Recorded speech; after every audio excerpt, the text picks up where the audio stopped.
Welcome to the Mother Days. I'm your host, Sarah Wright Olsen. And I'm Teresa Palmer. And thank you to Sarah Wright Olsen. We have an amazing guest today, Dr. Nathan Riley. I'm going to let Sarah kick it off with his incredible introduction. So Dr. Nathan Riley, actually, it was Ricky and Abby who told us you have to talk to Dr. Nathan Riley. Ricky Lake, Abby Epstein. Yeah, they were like, you have to talk to him. He is just like so outside the box, doing amazing things in the birth community. And I started reading stuff about you. I started looking at your posts and reading your website, and I was just like blown away. So I want to read a little bit of your bio here, but I'm going to let you tell your story.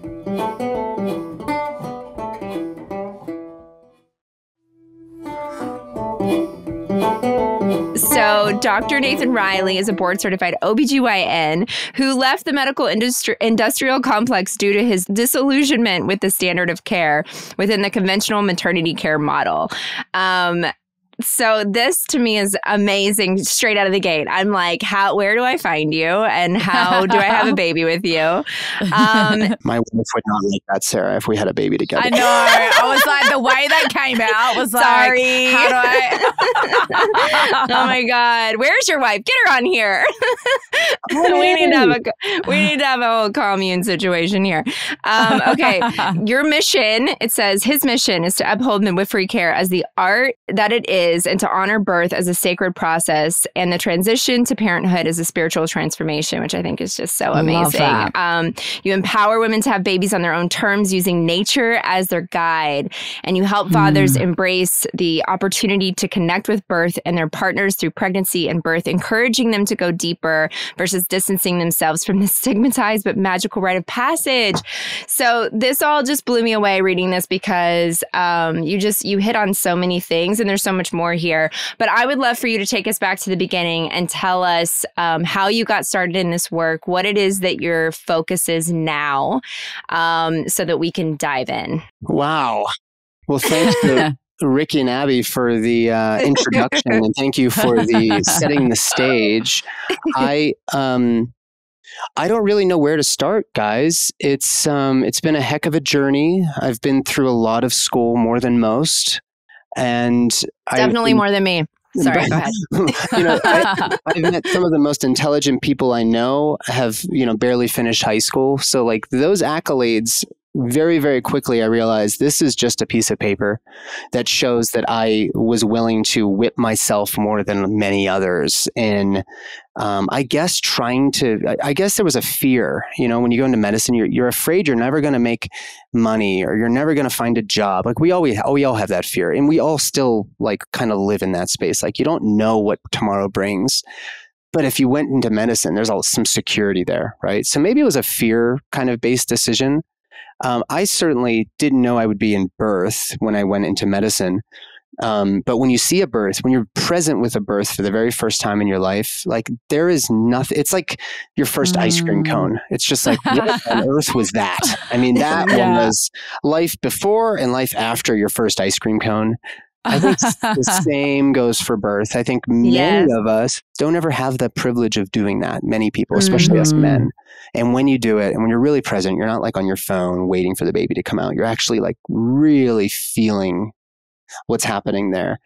There's no looking back. And for somebody who's curious and just attracted to beauty, there's absolutely no other path I guess I could have taken. So there's no reason I went into it. Another part of it is I would never experience it myself. So it required me to be even more sort of empathetic and engaged in the conversations and present with the storytelling. And I mean, it's like your favorite TV show, Ted Lasso or whatever, is just, there's an unlimited number of seasons and you're always going to be surprised every single day. Like, that is a really fucking great job. So, and I also do end of life. I was reading about you doing palliative care, and it actually made me gasp because, I feel so connected to the birth community and so connected to palliative care as well. Because my dad, he was in hospice and he I was with him through his end of life and through his transition to his next life. So, but I was pregnant with my daughter when that happened, and I was about to give birth to her a few months later. So I feel like I experienced this end of life and then a beginning of life all in a matter of months. Yeah. And so when I read that you work in both, I was like, it just makes so much sense, because the beginning of life is so beautiful, and watching someone go through the end of life in this way, you're like helping them transition to the next place. And it's just powerful. Please talk about that, because it's fascinating to me. Man. So let me ask you then, Sarah, since you seem connected to this. A lot of people call me a bookend doctor. I don't like that term. I'm not. there's not a beginning or end to anything, unless you're kind of just one of those people that grew up kind of like dragging your feet to Catholic church, and then you were like, "Fuck this," and you left the church, and now you're kind of like in this. You read Richard Dawkins and Chris Hitchens, and you're like, I don't know, man. It's like a little too much. I think it's just we all die and become worm food and whatever. If that's your position, you're probably 1 in a billion. There's not too many people who really are invested in that. And if you actually are just, let's say you did a psychedelic journey, right? I don't know. Some people do that type of stuff. Who would do such a thing? Don't want to point any fingers or name any names. Yeah. Who would do that? How irresponsible of somebody. Everyone we know. I mean... So I may or may not have dabbled, and yes, I'm a dabbler myself. So I dabble. I might dabble later today. Who knows? When you have one of these types of experiences where you're not really so married any longer to this physical thing, the physical table, the floor under your feet, you're like, the plants seem to be breathing with you. I mean, when you start to have something like that happen, no longer can you sit in that 1 in a billion state where you absolutely are determined to demonstrate to the world that there's nothing going on beyond the merely physical stuff.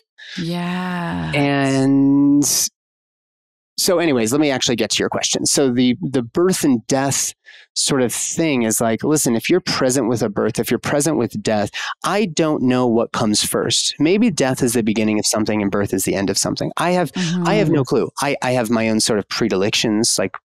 Maybe it's a conspiracy based on that LSD journey I had one day or whatever. But once you feel it, it's not just an intellectual thing. You get the sense that there's something more going on here. Oh, yeah. And for those who've tried mushrooms, you get this grid. You can get that with LSD as well. You get this grid. Everything sort of starts to look like it fits together, like this one giant universe that we are not separate from, right? I'm not the only person to have ever said this. But when we actually lean into that experience, you start to realize, oh, wait a second. It doesn't actually matter what comes first. There's this continuum. Something is coming and going at all moments of every day for every single, human organism on this planet. And if you have the privilege of sitting with enough birth and death, you actually see it, like you said, Sarah, this is the exact same thing happening with a slightly different context. The only difference is that in our society, we see birth as a medical procedure and we see death as a failure of the medical sciences. That's right. That is the only thing. Another culture has really squashed that opportunity for us to maybe explore this a little bit. So being somebody like you who's been through this, I also have a very high profile client right now whose father passed away in her first going into second trimester. These are heavy things that nobody wants to ever talk about. Nobody really feels confident in maybe their ability to, I don't know, to speak eloquently about them. But that's also why it's so exciting. So for me, I chose two fields where I'm never going to have the answer. I'm never going to fully understand this. Amazing. Maybe 60 years. How liberating. It's liberating. It's beautiful. Yeah. Thank you, Teresa. It is liberating. No, I don't have to just sit in an office and do the thing, the TPS reports or whatever from Office Space. I don't have to do that ever again. And if I could just sit here and contemplate consciousness and the universe and birth and death and connection and love and intimacy and orgasm. And like, that's what I get to do every single day. Wow. And it all ties into this beautiful, elegant human experience that nobody has any fucking clue what is really going on. That to me is the ultimate essay question on a test. Yeah. And your answer is always right. Like that's beautiful, right? Yes. Oh my God. I feel like you and my husband would get on really well. Like on another level. I know. I'm like, where's Mark? Bring him in. I was like, oh my God. Whoa. Too many friends. I'd love to meet Mark. He can join the commune. Yeah. Oh, wow. You have this, there was this quote on one of your posts, and it says, the humanity and the human experience of giving birth belongs to us. And I when I read that, I was thinking, like, the power's been taken away from many. There's so many women who have come to us, you know, friends of ours or like women in our community, and they've been like, gosh, I just feel so traumatized by what I went through in birth. And it breaks my heart because to me, like, I feel like birth was this entry into like my power. I feel like I stepped into this new version of myself, and I was able to, like, you know, rip into it in this lioness way. And it was so amazing. And I feel so bad for someone who like didn't get to have that experience or was told like, oh, you have to, you know, be induced because your baby is big, or you have to do this or whatever it is. And then, you know, one thing escalates to another thing. And it's so much of what you're talking about. Can you talk a little bit about, you know, finding a care provider like you? Will you just talk a little bit about the difference in a hospital care and midwifery care and what it is that you do? Yeah, thank you. That's a brilliant question. It really is. I think the crux of any conversation around how we wish to change the world needs to start with birth. And I think I'll even say if we want to change the world and we can't even get birth right, we're fucked. If we want to change birth and we don't even know how to take care of ourselves, then we're fucked. And we have a lot of people that are struggling to take care of themselves. Now, before this gets into the listener slips into this, like he's blaming and shaming and guilt tripping and all that. That's not what this is about. What this is about is understanding two things. The first is that after you have a baby, it used to be a practice, a cultural practice that dates way back before our, you know, Costco and Chipotle, you know, driven culture, whereby you would tell your story. You would actually close this circle. It's a ceremony to honor the experience of transformation that is childbirth for the baby, for the birthing woman, for her partner, for the whole community, for the unit, this family unit that's emerging. You would tell that story. That was actually an important part of closing it. Just like if you went on a medicine journey and you needed to integrate that, there's an integration process, and it's in birth. It can be beautifully and elegantly done through just telling your story. That is therapy. It's for the therapy for the listener, for the practitioner, whatever they call themselves, and for the person who's gone through this. But that birth story is going to be told one way or the other. You're going to have something to say afterwards. And you can either tell your story from the moment you have this little glimmer of like, I maybe want to have kids. You can either tell that story right now, starting to tell that story, or somebody's going to tell it for you. And the conditioning that we've gone through since we were 5 and we had to raise our hands in kindergarten was that you need to ask permission to do anything in this world. Well, there is no permission slip to have a baby. Nobody's going to take care of that child for the rest of their life, or for at least their adolescent period, except for you as a woman, as a father, whatever. We don't have a village to care for you anymore. And whether that's good or bad is not relevant, because here's where we are. So if you don't start telling your story, you're going to have to tell a story that somebody else has written for you. And that doesn't always feel very good. So what we've done, like this course program that Sarah Rosser, who's one of the farm midwives, this program we just launched was in response to so many people coming to us for care, but us simultaneously trying to convince them not to hire us, at least in my camp.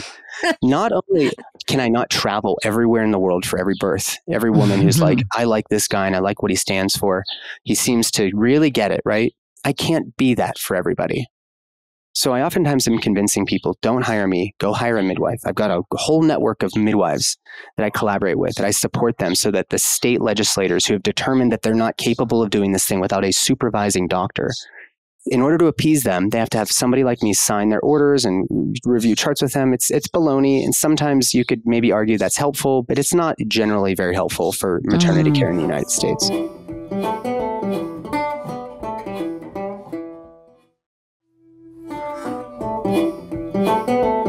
I do this because I don't necessarily want to be on call all the time. And I actually don't think you necessarily need me. Sometimes things get a little shaky and you do need a doctor.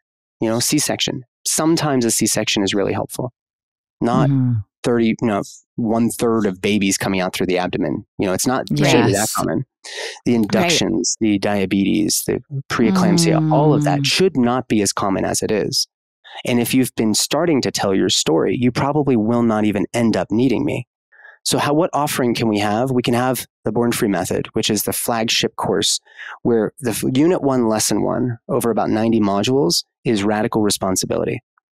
So that's where we're at right now, is I really, really, really am advocating right now, not for you to feel bad or to feel shame or guilt for what happened in the past, but starting right now, let's start telling your story. And let's make sure that that story is highlighted. Like there's these little boxes throughout the book of just how much you've loved yourself from the moment that you decided, I would love to have a child. And I would love for the center of my life force energy, my womb space, to carry a baby in the most beautiful, elegant, maybe even ecstatic way possible. But that is going to require you to take back that power that you gave away from age 5, asking to go to the bathroom. So I'll pause there. We can go wherever we want from there. Next level. I'm like, wow, we need to get this episode out tomorrow. There are women birthing in the next week. This is amazing. It's such a beautiful perspective, and one that, frankly, I think you're the only doctor in, Sarah and I have been involved in the birth world and interested and passionate about it for the last 10 years. But I think you are the only one I've met who really fundamentally, I think, just gets it. And I think it's so wonderful that you're talking to all these midwives and everyone's feeling so empowered to go and spread word that birth can be something so incredible. And we hear time and time again. I heard this the other day. I'm being a birth support person for a good friend of mine. And she was like, well, what if you just have to have an epidural because my friend was in the hospital and they said her baby was in the wrong position. And I was like, oh, was the baby breech?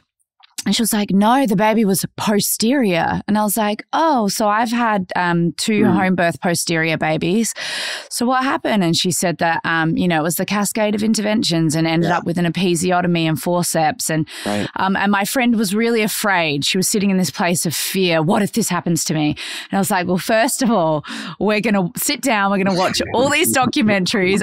We're going to be equipped with the knowledge and the power and the information. That's right. And we're going to enter birth in that way.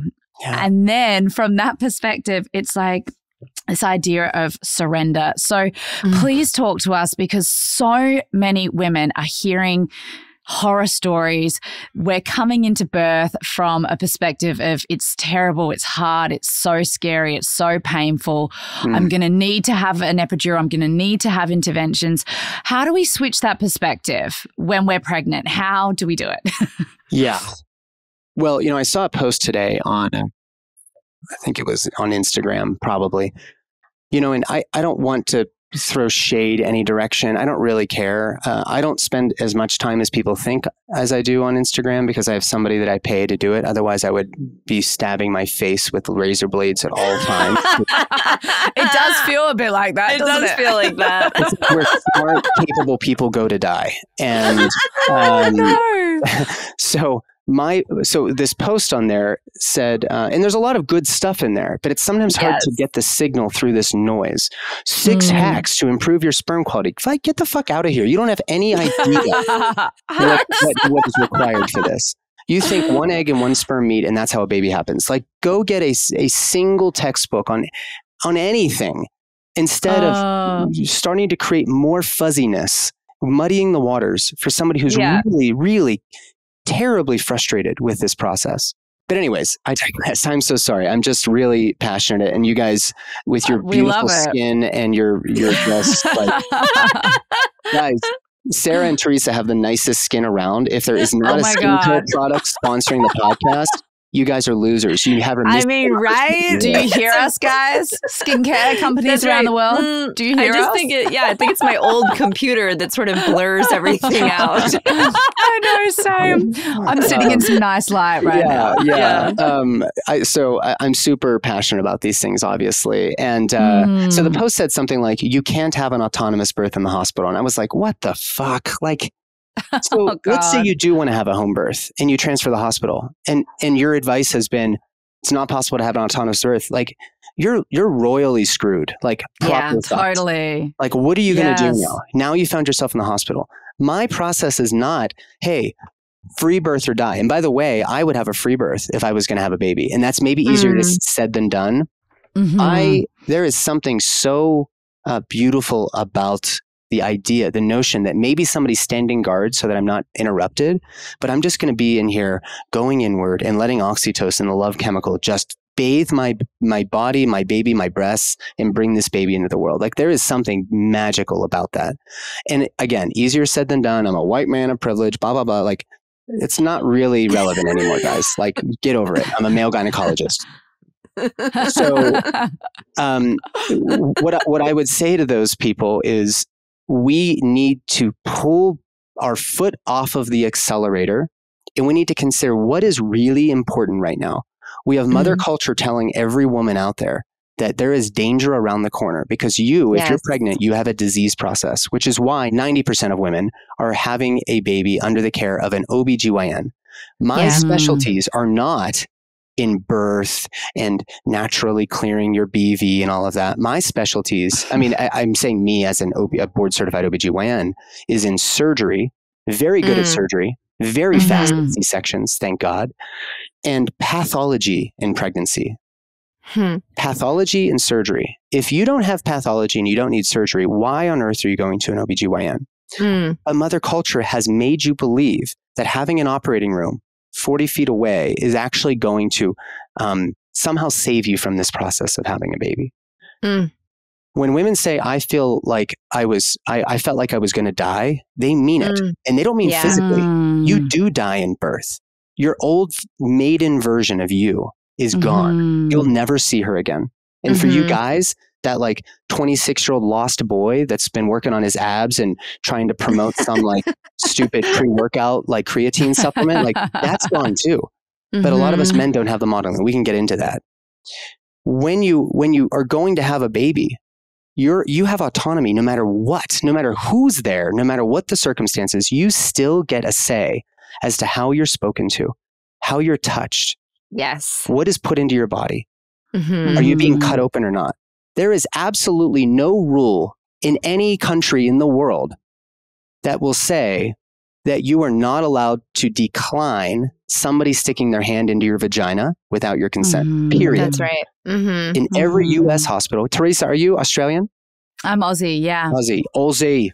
I just love your accent. And your compadres in New Zealand are the funniest people on the planet. I'm convinced. Literally the funniest people. I'm working with some right now. Actually, the funniest. And they don't even like try to be funny. They're just fucking hysterical. Taika, if he ever dies, oh my God, Taika! I don't know. Literally the funniest person. Where was I? Jeez, oh man, here I go again. We were talking about consent. Yes, for someone to put their fingers in your vagina. Yes, consent. Every U.S. hospital, in the very least, I haven't been able to confirm this in every Aussie hospital, perhaps, but every U.S. hospital, this is a requirement. It's a federal law. You need to have a Bill of Rights available for your patients to review. In pregnancy, you're a client, you're not a patient. And your Bill of Rights say you are absolutely, without a doubt, guaranteed full counseling around risks, benefits, alternatives. And what I say is my only job is not to guarantee you a good outcome. That's not in the equation. When you get pregnant, you may have a bad outcome. But our efforts to decrease that risk to zero. 0 dead babies, 0 dead moms, which of course is the most tragic, horrible thing. I don't know how anybody can ever go through that. And that is a separate conversation for a separate day. I can share a story about that later where we have a baby that's born and dies within an hour. This is really important stuff. However, our efforts to reduce mortality and morbidity to 0 for both mom and baby has led us to instead violate a woman's rights and traumatize them in other ways that leads to not physical harm, but mental, emotional, and spiritual dis-ease, which they may be unpacking for the rest of their lives unless they find somebody like Tracy Vogel, who has a trauma-informed prenatal clinic up in Pittsburgh. She's actually an anesthesiologist. And she's like, man, these women are coming to me. And even after they had a natural, unmedicated, uncomplicated birth in the hospital, something didn't feel right. And it could be something as simple as, we got to check your cervix. We got to check the baby. And the woman says, no. Maybe even inside, something doesn't feel right. And she complies, but maybe she's actually yelling no. And the nurse is holding her down. Her partner's holding her down. And then somebody like me, some jamoke walks in, puts on a glove and shoves his hand inside of her vagina. Yeah. That is, so what we're saying is we're willing to do that to women and hurt them on that way in order to, quote, check on the baby. Oh my gosh. So you have rights, guys. When you go into the hospital, there is no such thing as implied consent. That's right. And I think what a lot of people run into, especially if it's your first baby, and all you want is a good outcome, right? And so if you're being told in the moment, this is what's happening to the baby's heart rate, this is what's going on, we need to do this, the baby's going to get stuck, we need to have forceps. I can imagine that even if all of the inside of you is screaming, no, this doesn't feel right, just let me do my thing, having that first time experience, you'll say, okay, do what we need to do to make sure the baby's healthy. And you're like, you get to this point where you're so exhausted and you're just like, all right, just do whatever you think needs to happen. Yeah. And then you hear upon reflection how they wish, why didn't I advocate for myself? Why didn't my partner advocate for me? So I think that's the really unfortunate thing. It's tricky, isn't it? Because you get so worried in the moment. And also doctors have played such a role of power, right? So you feel like you are obviously not as, educated as they are. They're the ones who have all the answers. Instead of trusting your body or what you're feeling or nature, what's happening in the moment, you're trusting the person that's coming in and saying, oh, we have to do this in this moment. And you sort of have to give over at that point because you're like, what else can I do? I mean, unless you know more, unless, you have been as informed as possible and you know that when you're going into a hospital, you're going to be able to advocate for yourself when, I've told you guys before on the podcast, when the nurse was saying, you have to get on the bed, the baby's going to hit the floor if you're standing up. And I was like, that's insane. You just somebody has to catch the baby. Just somebody catch it. Yeah. I'm not getting on the bed. I'm going to give birth standing up. This is what my body says. My legs are not moving from the spot. And so if you know enough to say no, I don't agree with you and I'm not doing that. But sometimes it's scary. I mean, when she started saying that to me, I was like, wait, what? It was jarring. It pulled me out of my meditative state. It made me go, now I have to get in a fight with this lady and I'm about to push a baby out. It's not the place that you want to be in when you're giving birth. So I get it because it does feel like the doctor has the power. And for so long, for so many generations now, people have been looking to doctors to say, what medicine do I take? What is it that I have? What position do we birth in? What position do I birth in? Am I supposed to be on my back? Oh, do you need to put me under? So we want to change the mind frame there to give women their power back to say, yes, I want to birth on my own. I want to be in my own space, whatever that looks like, right? And I don't know. Like, is that possible in a hospital if you're with the right physician? Is it better to do it at home and then transfer? Like, what would you say? What would your advice be? Well, let me close the loop on what I started saying, and then I went off onto one of my little diatribes, which actually is related to what Teresa, what you said. When a doctor or a midwife or a mother or anybody, when anybody gives any counseling around, hey, like if you're counseling your little kid, well, not a little kid, because they don't even have executive decision making, but like your 18-year-old, your 25-year-old, whatever. And if you're like, listen, son, I'm worried about this thing. If you go and do this thing, there's going to be risks. There's also some great benefits. You're going to have a lot of fun, but there's also these risks. You could also do it this way. Alternatives, right? If you're going to provide truly informed consent, which has been completely perversed over the pandemic period, because a lot of doctors weren't even able to counsel around the possible downsides of a vaccine that had no safety data yet. We had no safety or efficacy data. If you were to counsel them and make them vaccine hesitant, you could have your license stripped. Like we got into a really big problem here in really all of the medical sciences. But real informed consent requires that I give you risks, benefits, alternatives using non-coercive language while you're not under duress. And then supporting you in your decision. That is what a true, the Norman Rockwell physician, that's what we would hope doctors would do. When you're not under duress. When you're not under duress. So you may have consented, but you were in the middle of a contraction and you've been fear-mongered, right? With all the, you've been searching online, you've been reading on PubMed. A friend of mine, they're awaiting their second baby.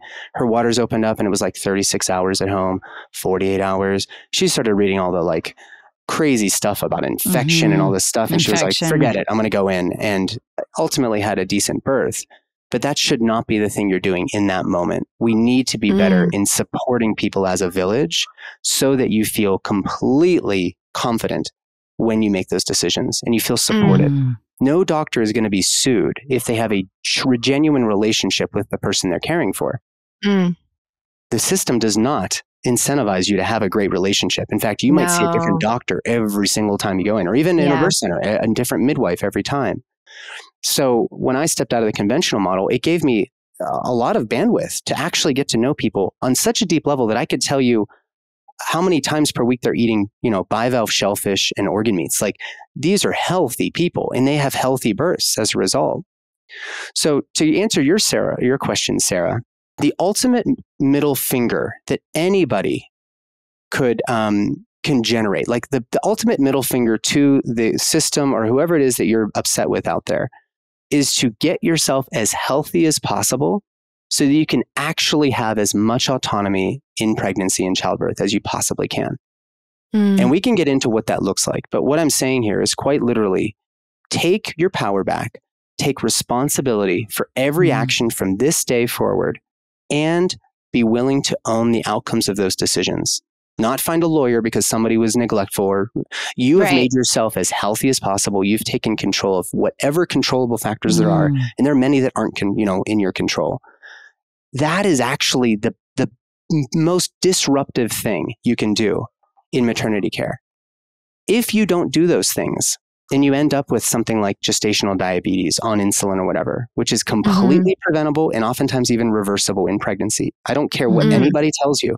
Human placental lactogen is not responsible for almost a majority of American women having some degree of insulin resistance, like true insulin resistance beyond the HPL effect in their pregnancy. In a country that has such an abundance of resources, like we can't prevent this. Like somehow the United States is USA number one in gestational diabetes. Like of all the developed nations, we should be ashamed of that. And if you as a woman and your partner say, listen, we're going to dial in our lifestyle and put all of our resources towards the healthiest environment during pregnancy and our childbirth experience, you're going to demonstrate we actually don't need all of your tech. The United States population is 5% of the world, and we're using upwards of 85% of all pharmaceuticals. That is a big problem. Wow. So there's a lot of influencers out there. There's a lot of people with great podcasts. I love podcasts. I've got a podcast. You've got a podcast. But this is not enough. This is not disruptive enough.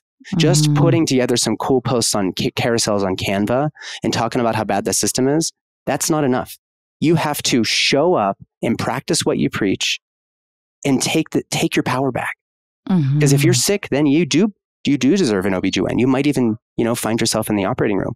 And there was definitely something you probably could have done differently. Not in every case, by any stretch of the imagination. But for 1/3 of C-sections, 1/3 of babies being induced, 1/3 of births coming by C-section, we have a lot of work to do. And it is not going to come through just like down with the system or whatever. Are you, the person listening, are you doing everything right now for you to be as healthy as possible? And if not, why? Like, I don't know. I don't know how to sugarcoat it any longer. It's just like we have a massive problem where even the doctors and midwives, their health is just crumbling. We have a society that does not incentivize your health. It incentivizes your productivity over everything. Yes. And like a great t-shirt would be like pregnenolone over productivity. Pregnenolone is the mother hormone that helps you produce all of your sex hormones and your adrenal hormones, like your cortisol and everything. We need to start getting this under control. And I don't say this like lightheartedly. I have worked very hard on my own health and I'm still not perfect. But if I was pregnant, this is the time. Like, this is absolutely the time to start trying to get some of these things in order. Because if you end up developing one of these conditions, your midwife, there's a good chance that they're not going to be able to take care of you anymore. You wanted the home birth, you developed preeclampsia, you developed a really, really bad tear because you were vegan in your pregnancy. Sorry, for the vegan. I was vegan. A lot of vegans have really bad, they have placental issues. They get tearing in the vulva and the vagina. Not every time, but a lot of times, because there's a state of malnourishment if you're not very, very, very careful as to how you dial in your nutritional needs. Yeah, I think you have to be hyper, because my husband's been vegan for 20 years. You have to be hyper aware. And we always say that. We always say, like, you've got to be so on top of it. And it's very easy to be a lazy vegan and to not actually do the work to make sure that you're feeling, like you have nutrient dense foods. Totally. Yeah, sure. Yeah. So anyways, I'll just summarize. I'll just put a final point in this because I do think this is the crux of everything that I'm doing right now. And it's critical from preconception all the way through menopause years, is that if there's something in your control, just take a baby step. That is the ultimate, that is the most disruptive thing you can do in order to displace a system that is relying on you not being able to do it for yourself. It is a reclamation of power, a reclamation of your health, of your sanity. And it might just be one small little thing you do every single day where your relationships get better, your sex drive comes back, your erections men come back in the morning, you don't have issues with fertility, you have a very breezy birth, an ecstatic birth experience, your postpartum recovery is just nesting, it's filled with oxytocin and not pain and debilitation and depletion. This is what autonomous birth means. And even if you do end up in the hospital, if you've done those things, you're going to have a much better chance of not needing a lot of those other things that you have heard the horror stories about. Yeah, I had a home birth transfer with my first. And because I had done all the work, I had read all the things, I was so equipped. I knew what my rights were when I got into that hospital. And you still walk in like wobbly because I was like, 10 centimeters dilated. All my plans have quickly shifted and I've had to just embrace this new situation because all my contractions stopped and I was 10 centimeters dilated without contractions for a number of hours, just like waiting at the house. So I got there and I remember everything went away. All of a sudden I was in this environment and felt very scary. And I was like, I'm just going to get everything. I'll get the epidural. I'll get all the things. And luckily for me, because I had equipped myself with that knowledge, I ended up having a really positive hospital birth, a home birth transfer, and it was positive and my baby was healthy. And there are certain things that I did tear because I didn't quite listen to my body in terms of slowing the pushing part of it down. But, in my 3 subsequent births, I was able to look at my first birth and realize the ways in which I wanted to change things up. And I've had such beautiful, peaceful, amazing births, including a home birth for my 4th. So yeah, it's interesting. I think that is it's key. It's just equipping the birthing person with the knowledge and to know like what their rights are, to be completely informed and to go in feeling very empowered into the birth. Absolutely. I also wanted to comment on something Sarah said. You know, if you find yourself in a space where you're like, oh my gosh, I really got to advocate for myself. I don't know what to do. One thing, I don't know who told me this, but they were like, just tell them you need to pray. Like, we in the United States are so afraid of spirituality and religion that if you tell them you got to pray, it's sort of like being in middle school and telling, you know, your teacher, I have explosive diarrhea. And they're like, just go. And you get like a free hall pass, you know. It makes people so uncomfortable at times that actually might buy you some time to really kind of center yourself. And what I would do in those situations, or what I counsel my clients to do, is like, what are you feeling on the inside? Like, we're talking about your gut, your instinctual sort of proclivity here. What feels right? Because if you don't listen to that voice, which could be called your intuition, your soul's guidance, you're probably going to feel bad about it later if you don't listen to that, or at least explore and unpack it with your partner or with yourself. Intuition is authoritative knowledge in childbirth. You have a very, very deep, sort of intrinsically truthful kind of compass that will guide you. You may benefit from some counseling here and there, but whatever it is that feels right is probably the right answer.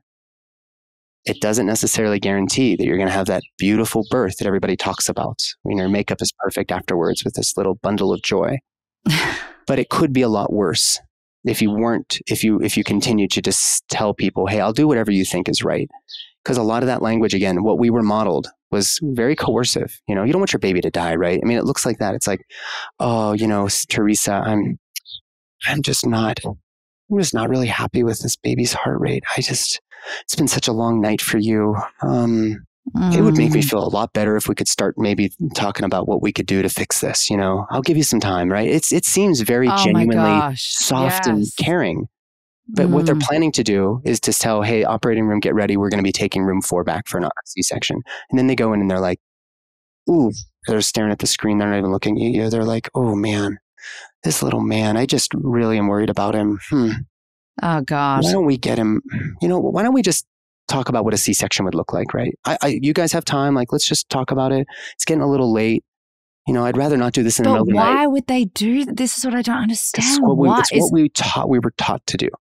Wow. What they say is nobody ever sues you for the C-section you did. They sue you for the C-section you didn't do.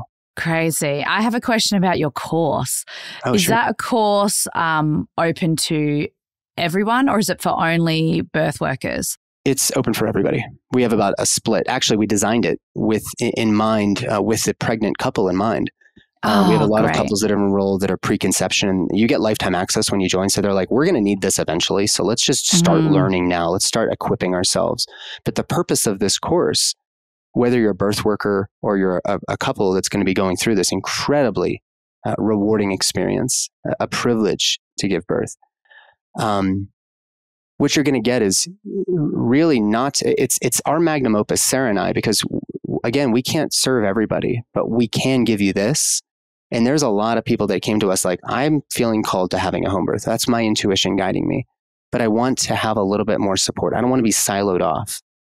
And unfortunately, there's a lot of free birth advocacy groups. I won't name any. It's kind of obvious, I suppose, but who don't necessarily provide the support that I would prefer to provide my clients, which is sort of like, if you don't trust it, then you're not cut out for this. Yeah.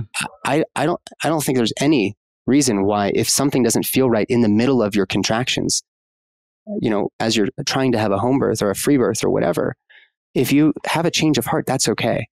You're going to be fully prepared. And the course is not just, you know, video modules on everything we've talked about, including topics that doctors are just unwilling to touch: COVID, the vaccines, vitamin K, ROGAM, GBS, you know, psychedelics in pregnancy, cannabis in pregnancy, a whole unit for dads. Like, there is everything that I could possibly provide to you. And you just go and do that thing. And you have a community, weekly calls with me and Sarah for 12 months. Like, there is so much there. The whole purpose, though, is for you to feel completely compelled to act on your own. It's a reclamation of power, exercises to connect with your baby, guided meditations, checklists, worksheets. This is a journey, and you can do it as many times as you want. And what I hope is that afterwards, you're like, you know what, Doc? You're right. I didn't need to hire you. Like, we've got this. And now we're actually connected even more deeply around this process. That's what this is. That's what this is for. It's a giant middle finger to the system. And we're trying to recruit an army of people who really want to reclaim maternity care. This is putting boots on the ground. This is not a carousel on Canva. The course cost us $25,000. It is beautiful. It is everything that I could possibly offer to the world. And then some. Wow. I'll be signing up. I know. We'll get you in there. Just send me a message. I'll be signing up. Wow.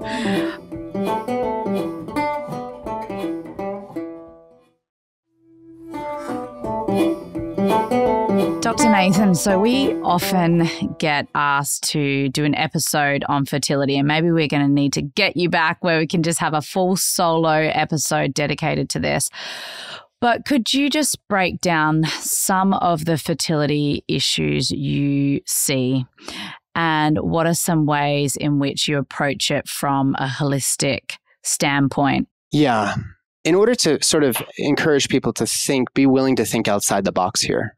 And I'm not talking about you guys. I mean, like, the masses. Let's just start with hypertension. And I don't mean like preeclampsia and all that. I mean just hypertension. What we do to treat hypertension in the United States is we give you a medicine that either slows your heart rate down, or it helps get fluid off your body, or it helps to dilate your blood vessels. Those are the three major categories of our blood pressure meds. Everybody gets that sort of type of treatment. Mm-hmm. But what if we considered that, based on some basic physics principles, I think it was called Bernoulli's law, if you have a big pipe with a bunch of fluid going through it, and then you made it smaller, you would have to have less flow or more flow going through there, right? We have to maintain flow. And if you consider at the very end of our cardiovascular system, our vital organs, the adaptation that this beautiful, infinitely wise body does is it hardens and constricts the blood vessels, making them smaller in order to maintain flow to our vital organs. Let's say if this heart slows down or the heart is not pumping as hard as it can, but we see high blood pressure as a pathology. So if that adaptation is happening in order to maintain perfusion to your vital organs, and we now give you medicine that opens up your blood vessels, we've actually decreased flow, which is why your all-cause mortality doesn't change too much when you're on 3 or 4 antihypertensive meds. The way that I look at hypertension is that's an adaptation. Why is this happening in the first place? And there's this great book called, I think it's called like Lowering Your Blood Pressure, a holistic approach or something. But it actually looks at it the way that anthroposophic medicine looks at it, which is, okay, there's the type of people that are nervous, and that's why their blood pressure is high. There are also people that have a underlying metabolic issue, obesity, diabetes, and whatnot. They have high blood pressure. But those people that are stressed out are oftentimes not the same people as those who are obese and everything else. So two very, very different archetypes, like expressions of a human being. Then you have a third type, which is kind of chaotic. It's a little bit of both. And you get these like arrhythmias and whatnot. So the reason I bring this up is that I don't think that in the United States, we have any fucking idea how to treat hypertension. And now we get to something that's even more complex and magical. And we talk about conception, where if you and your partner, if you're listening, are, he's ejaculating inside of you. You've done this for 12 months consistently, maybe once a week or whatever. You go to your OBGYN and they're like, oh my gosh, you need to go to the REI, the reproductive endocrinologist. You end up there and they do some basic blood work, which, by the way, is no better at helping understand how your body works than trying to learn anatomy on a dead cadaver. It's a point in time. It doesn't tell the story of who you are, where you came from, and where you're going. It is a point frozen in time, just like a microscope slide of some sort of cell. We have no idea how a cell works. We think we do. We have some ideas, but we're only what we only have to really draw that from is a frozen point in time on a cross section of something we call a cell, and we add some stains and like modify it a bunch of ways, and then we say we understand the cell. It's not that simple. So the REI doctor is thinking, okay, you need a sperm and an egg to meet, and that's what we're going to do. So we're going to pump you full of synthetic hormones, take those eggs, and then we're going to have him jizz in a cup, and we're going to put the sperm, we're going to centrifuge it down, concentrate the sperm, and put it in the petri dish and watch what happens. Well, if you look really carefully, it is not one sperm and one egg. There's actually tens of thousands of sperm. I mean, literally, that are required, because it is not just Healthiest sperm, healthiest egg, meet and have a baby. It's not like whenever they put two hippos together in the zoo and they're like, come on, guys, let's do it. You guys are in danger. Let's have a baby. They put tens of thousands in there, which is why men with, relatively low sperm count, nowadays 20 million is considered the low end of normal. It used to be 100 million. It used to be 150 million. Wow. But us men are zapping our nuts with these 4 powerful modems in our iPhones in our pockets all day. We are eating junk. We're getting toxic stuff from our soil, air, and water. 40 to 50% of the time, it's on the man. And we just say, oh, your semen's normal. And they just walk out and keep doing whatever they've been doing while the woman is carrying this burden. That's right. And still on the Instagrams, 1 egg and 1 sperm is all that's required. Guys, you're wrong. You actually need tens of thousands of healthy sperm with which are swimming strong. And they don't have fragmented DNA due to all the oxidative stress from a lifetime of not eating well, taking care of yourself. Your adrenals are fucked.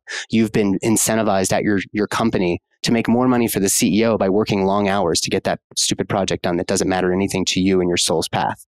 Right. So without getting too much on a tangent, the sperm and egg that are meeting and conceiving that's not the right picture. We need thousands, tens of thousands to be available. And what happens when you look at an egg that is surrounded by tens of thousands of sperm is they're all bumping into the egg simultaneously. They're all like, and we see it as like the Darwinian sort of survival of the fittest. Who's the strongest sperm? Who's going to get the prize? That's not what happens. I think there's a cooperative effort amongst all of these sperm, and something magical happens. The egg starts rotating counterclockwise. It's this really funny thing. I don't know why that happens, but it's awesome. It's like when a card, you see a card trick and you just have no idea how it happens. Like there's something magical, like makes you feel like alive again. When the egg and the sperm, like one sperm, I suppose, is chosen, right? He's like the sacrificial sperm. All the guys are like, go get him, Rodney. And he rushes in there. And we have this baby that emerges 9.5 months later. If you were to ask the typical OBGYN, even the REIs, they did 3 extra years of training. They're going to tell you, oh, we need to do this thing and pump you full of all these synthetic things. And then you may not even have a guaranteed success. In fact, it's maybe 50-50 for most couples. And it's going to cost you $12,000 to $15,000. Ugh. Oh, God. Yes. Yeah. Is that the best we can do? I don't think so. In fact, in my practice, I do have a fertility program. I'm not doing this to promote it because I actually can't take any more people. It's just too much work for me. But we go through a 90-day process of dialing in every facet of your health: physical, mental, emotional, and spiritual. Intimacy, conscious conception. We get your sperm up above 100 million, like per cc. Like we're going to be using all of our tools in our armament. We're going to use functional medicine, biogeometry. We're going to mitigate EMF. We're going to take this thing out of your pocket. We're going to stop doing prolonged hot sauna sessions. I could go through every single facet of it, but basically what I think is lacking in our medical community is that, again, we've come to save the day with technology. But IVF is an independent risk factor for a variety of pregnancy complications. Almost every one that you don't want, it's an independent risk factor. And the reason is not because IVF is necessarily dangerous.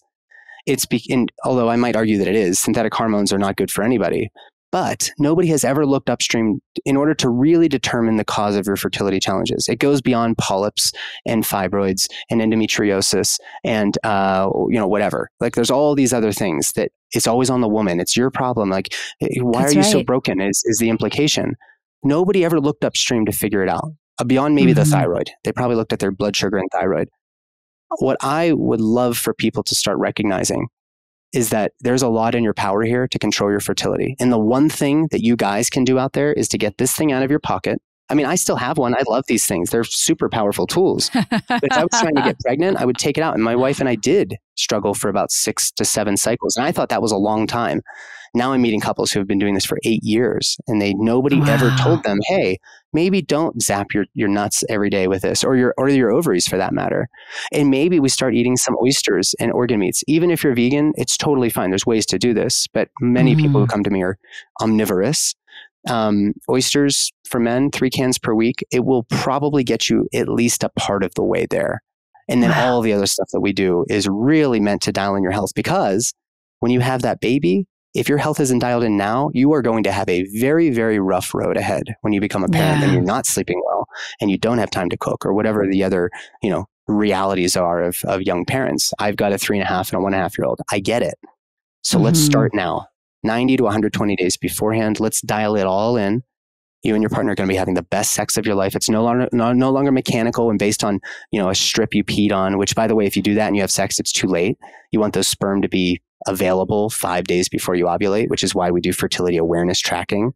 We get your cervical, once you're in that egg white stage of your cervical fluids, the sticky. Bam, get those sperm in there. If they're healthy and you've actually minimized the oxidative stress within your gametes, that's the spermatozoa. You don't have fragmented DNA. So here's something nobody's talking about, and I'll finish here. Your sperm might be formed well, like a little ovoid head and a little tadpole tail. They might be plentiful. They might be swimming hard, motility. And there might be a ton of them. But inside there is a little envelope of genetic material, which, if you haven't been taking care of yourself and your body's in a state of chronic inflammation, and there's a whole bunch of toxic stuff in your body, in your environment, etc., that DNA can be fragmented to such a degree that you might conceive, but then you miscarry right away. Wow. This is so easy to fix through lifestyle that it should be sort of a crime that we're spending about $1.5 billion annually on assisted reproductive technologies when not a single person has said, hey, what's your diet like? Like, how are you sleeping? How are your adrenals working? I mean, did you ever learn fertility awareness tracking methods? I didn't even learn that until I was out of residency. Wow. I met Lisa Hendrickson-Jack and I was like, tell me about the 5th vital sign. Never learned about this. So I'll stop there. I'll yield my time. I mean, it's amazing. I feel like we could listen to you go on and on about every single aspect.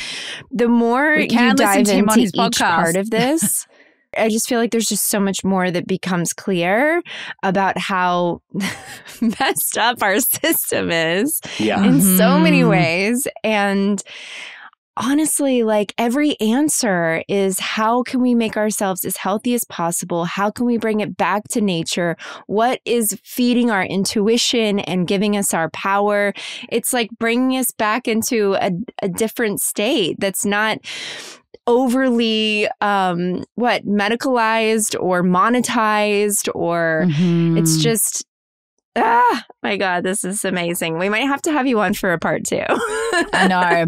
And I was also saying you have a podcast as well where I'm assuming you talk about all these amazing things. Could you just tell us where we can find your podcast? Yeah, the podcast is called the Holistic OBGYN. And again, holistic is more than natural. People say, can we do it holistically? Like, what do you mean by holistic? I mean, physical, mental, emotional, spiritual. There's far more to your human experience than lab values and spatial imaging and your surgical, history. We talk about all of these things and more. It's for dads, it's for pregnant women, it's for couples that are trying to conceive. It's for anybody who has experienced more than like a merely physical reality and really resonates with love and light as opposed to, fear and materialistic, reductive science. Wow. Amazing. Well, thank you so much for coming on to our podcast today and for sharing your wisdom with us and your humor. And you guys can find us on Apple Podcasts, Spotify, or wherever you listen to podcasts. Thank you, Dr. Nathan. And we love you, daisies. We love you, daisies. Thanks, guys.